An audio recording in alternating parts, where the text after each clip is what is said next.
भोपाल से खबर, जहां बीजेपी में सत्ता और संगठन का महामंथन। सीएम हाउस में देर रात मंत्रियों की बैठक चली है और कैबिनेट मंत्रियों के साथ सीएम शिवराज सिंह चौहान मौजूद रहे। संघ के सर्वे में आए फीडबैक और रिपोर्ट को लेकर बैठक की गई है। संघ के संगठनों के साथ मंत्रियों ने चर्चा की है। संघ का फीडबैक मिलते ही मंत्रियों की क्लास लगी और मंत्री डॉक्टर नरोत्तम मिश्रा और अध्यक्ष वी डी शर्मा शामिल रहे हैं। तो आपको एक खबर बता रहे हैं, जहां सीएम हाउस में बैठक हुई है और संघ के रिपोर्ट में जो फीडबैक मिला है उसको लेकर चर्चा भी की गई है, महामंथन हुआ है। सीएम हाउस में देर रात मंत्रियों की बैठक चली और कैबिनेट मंत्रियों के साथ मुख्यमंत्री शिवराज सिंह चौहान मौजूद रहे। संघ में सर्वे में आए फीडबैक को लेकर मंथन किया गया है, चर्चा हुई है। भोपाल से आपको एक खबर बता रहे हैं, जहां बीजेपी में सत्ता और संगठन का महामंथन हुआ है।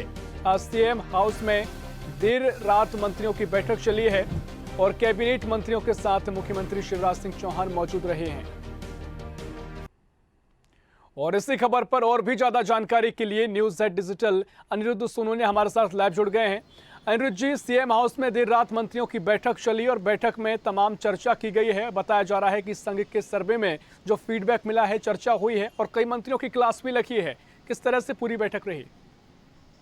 देखिए, कल रात मुख्यमंत्री निवास में भारतीय जनता पार्टी के सत्ता और संगठन की एक अहम बैठक थी।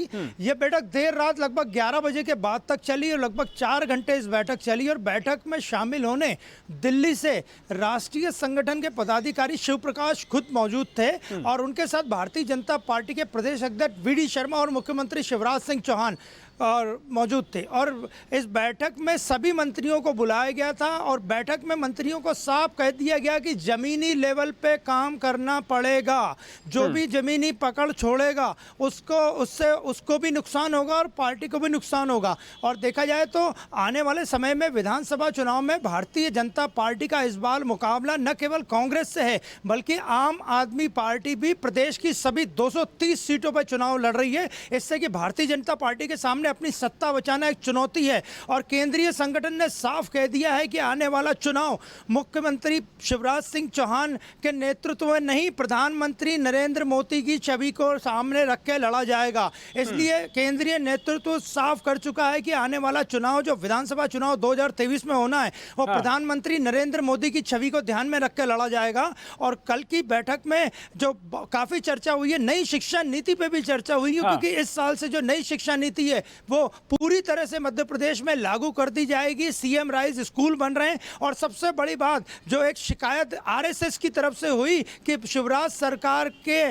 कार्यकाल में कार्यकर्ताओं के, भारतीय जनता पार्टी के जो कार्यकर्ता है और संघ के जो अनुषंगिक संगठन है उनके काम नहीं हो पा रहे हैं, तो उसको लेकर भी गंभीर चर्चा हुई है और हिदायत दी गई है कि इन लोगों के काम किए जाए। चुनावी वर्ष है और जो भी उनके लीगल काम या जो नियम कानून के पालन करने वाले काम हो वो काम संगठन और सत्ता करे। तो कुल मिला के देखा जाए तो कल की बैठक में मंत्रियों को भी स्पष्ट चेतावनी दे दी गई है कि जमीन पर रह के काम करें। और गुजरात फार्मूले पर भी कल की बैठक में अहम चर्चा हुई।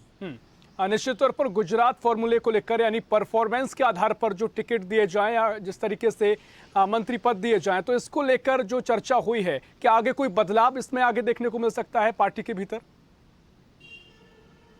जी हाँ, बिल्कुल बदलाव देखने को मिल सकता है। मंत्रिमंडल विस्तार हो सकता है और इसके अलावा कुछ मंत्रियों के प्रभार भी बदले जा सकते हैं। हालांकि ये बैठक का एजेंडा नहीं था, लेकिन इस पर भी चर्चा हुई है। आने वाले दिनों में मंत्रिमंडल विस्तार हो सकता है। इसके अलावा कुछ मंत्रियों के प्रभार भी बदले जा सकते हैं। और जहां तक हम गुजरात मॉडल की बात करें, केंद्रीय नेतृत्व का स्पष्ट कहना है कि आने वाले समय में जो विधानसभा चुनाव है उसमें कुछ भी रणनीति में परिवर्तन इन वक्त पे हो सकता है। और अगर मध्य प्रदेश में गुजरात फॉर्मूला लागू होता है तो 60 से 70 विधायकों के टिकट कटेंगे सिटिंग एमएलए से के, और 60 विधायकों के टिकट बदले जा सकते हैं। तो कुल मिला के देखा जाए तो गुजरात फॉर्मूले पे भी कल की बैठक में अहम चर्चा हुई। मंत्रियों को भी स्पष्ट कहा गया और कुल मिला के जो आरएसएस की तरफ से भी फीडबैक था कि जमीनी स्तर पर पकड़ मजबूत होनी चाहिए। और भारतीय जनता पार्टी का केंद्रीय नेतृत्व स्पष्ट कर चुका है कि उन्हें हर चुनाव में हर हाल में जीत चाहिए। इसलिए कल की बैठक जो देर रात तक चली वो काफ़ी अहम थी। उसमें सत्ता और संगठन के कोऑर्डिनेशन की भी बातें हुई हैं और समन्वय बैठा के और आपसी मतभेद बूथ के आगे काम करने पे चर्चा हुई है। और बूथ लेवल पे पार्टी मजबूत करे, 64,000 से ज़्यादा बूथों पे पार्टी ने अपना संगठन फैला दिया है और सर्वे कार्य और सारा चालू कर दिया है। तो कुल मिला के कल की बैठक बहुत अहम थी और आगे आने वाले दिनों में इस बैठक के परिणाम मध्य प्रदेश की भारतीय जनता पार्टी की राजनीति में देखने को मिलेंगे। निश्चित तौर पर देखिए, पार्टी के तमाम बिंदुओं पर तो चर्चा इस बैठक में हुई है, लेकिन एक सबसे महत्वपूर्ण बात यह है कि जिस तरह से बदलाव की बात की जा रही है, तो क्या बदलाव की आवश्यकता मध्य प्रदेश की सरकार में है, या जिस तरीके से गुजरात में बदलाव किए गए और सत्ता भी हासिल की गई, तो यहाँ पर क्या जरूरत दिखाई देती है?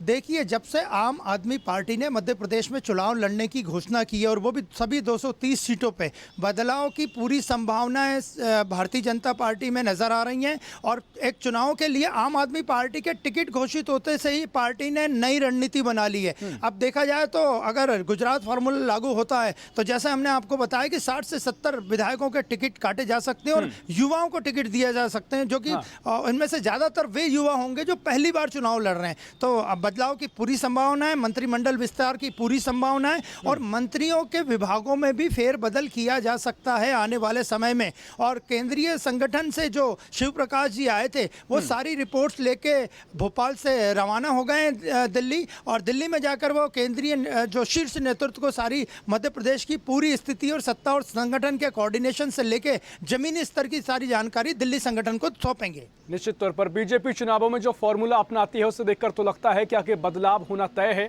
बहुत शुक्रिया आपका जानकारी साझा करने के लिए। तो आपको एक खबर बता रहे हैं भोपाल से, जहां देर रात मंत्रियों के साथ मुख्यमंत्री शिवराज सिंह चौहान की बैठक हुई है और आरएसएस के सर्वे में जो फीडबैक मिला है उसको लेकर तमाम बिंदुओं पर विस्तृत चर्चा की गई है।